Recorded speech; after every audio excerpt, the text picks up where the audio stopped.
आज हम बात करने वाले हैं हिंदी के 100 मार्क्स हिंदी के 12th के चौथा नंबर चैप्टर का, यानी कि चैप्टर 4, यानी कि चैप्टर 4 में जो है ना अर्धनारीश्वर है, यानी कि अर्धनारीश्वर जो कि जिनके जो है लेखक रामधारी सिंह दिनकर जी हैं। तो आज हम इन्हीं के पे क्लास है आज का टॉपिक।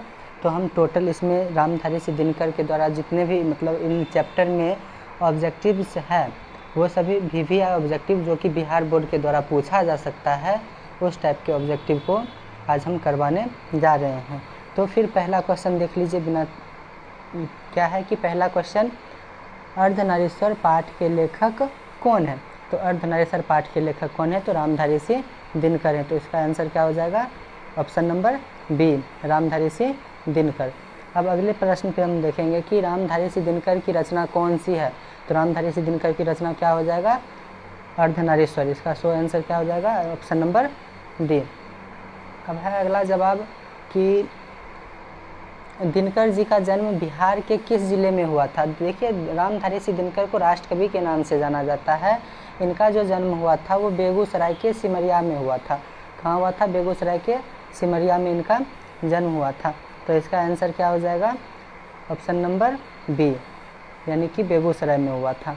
अब अगले क्वेश्चन पे हम चर्चा कर ले कि अगला क्वेश्चन है कि रामधारी मतलब यह है कि अर्धनारीश्वर में किस गुण का समन्वय है, यानी कि किन के गुण के बारे में बतलाया गया है। इस कहानी में जो है ना नर और पुरुष दोनों के गुण के बारे में बतलाया गया है। इसका आंसर क्या हो जाएगा? Option number C. अब है कि मतलब ये दिनकर जी, तो ये दिनकर का मतलब है कि रामधारी सिंह दिनकर जी की पहली काव्य पुस्तक कौन सी होगा? तो पहला काव्य पुस्तक इसका क्या हो जाएगा? प्रणभंग इनका पहला पुस्तक है। अब जो है अगले क्वेश्चन कि रामधारी सिंह दिनकर जी की पहली कविता किस पत्रिका में प्रकाशित हुआ? तो किस पत्रिका में इनका प्रकाशित हुआ? तो इनका था छात्र सहोदर में इनका पहली कविता जो है ना प्रकाशित हुआ था। अब है कि दिनकर जी की पहली कविता कब प्रकाशित हुआ था? तो इनका जो है पहली कविता 1925 में इनका पहला कविता प्रकाशित हुआ था, 1925, यानी ऑप्शन नंबर बी।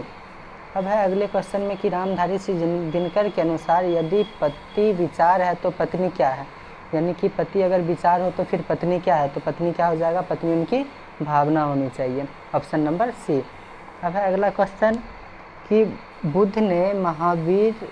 बुद्ध और महावीर ने नारियों को कौन सा अधिकार दिया है? तो कौन सा अधिकार दिया है बताइए? तो फिर क्या हो जाएगा? भिक्षुणी होने का अधिकार इन्होंने दिए हैं।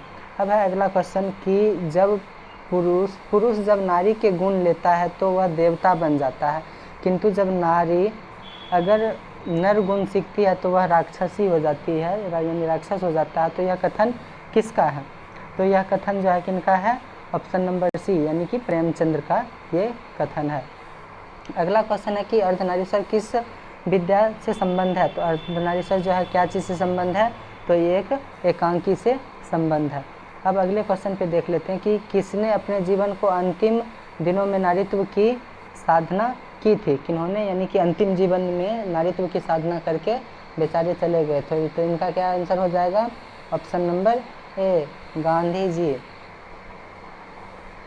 अब है क्वेश्चन नंबर 13। तो क्वेश्चन नंबर 13 का क्या है कि अर्धनारीश्वर शंकर और पार्वती में किस प्रकार का रूप है? तो क्या है? कल्पित रूप है, कल्पना की गई रूप है, कल्पित रूप है।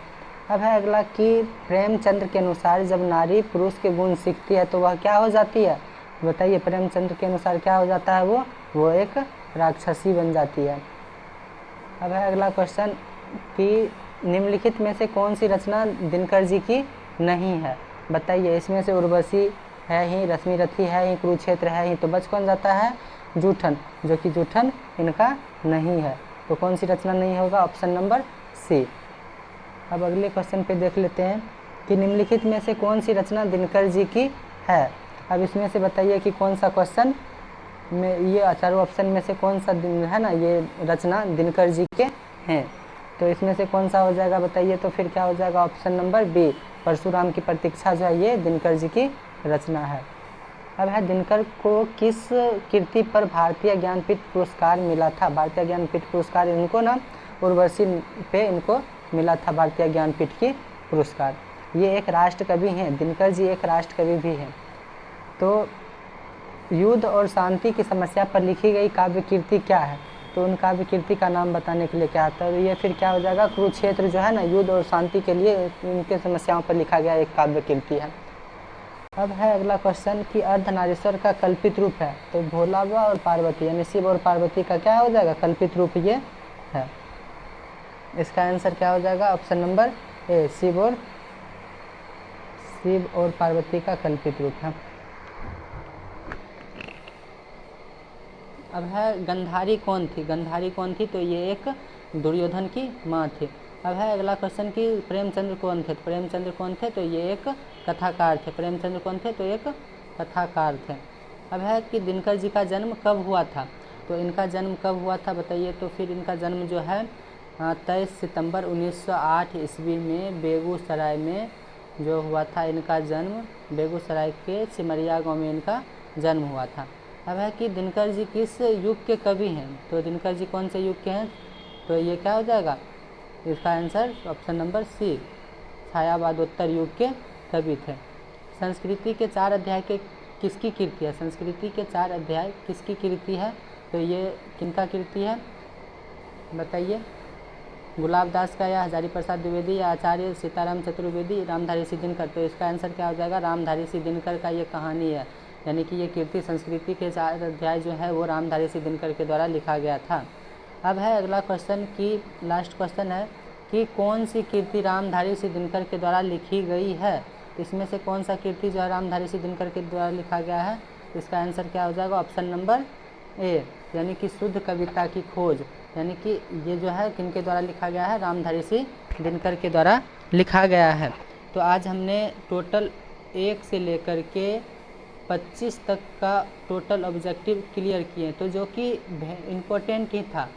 तो हम आशा करते हैं कि आप लोग बहुत अच्छे तरह से समझ गए होंगे। तो लाइक, चैनल को सब्सक्राइब, शेयर ज़रूर करते रहें।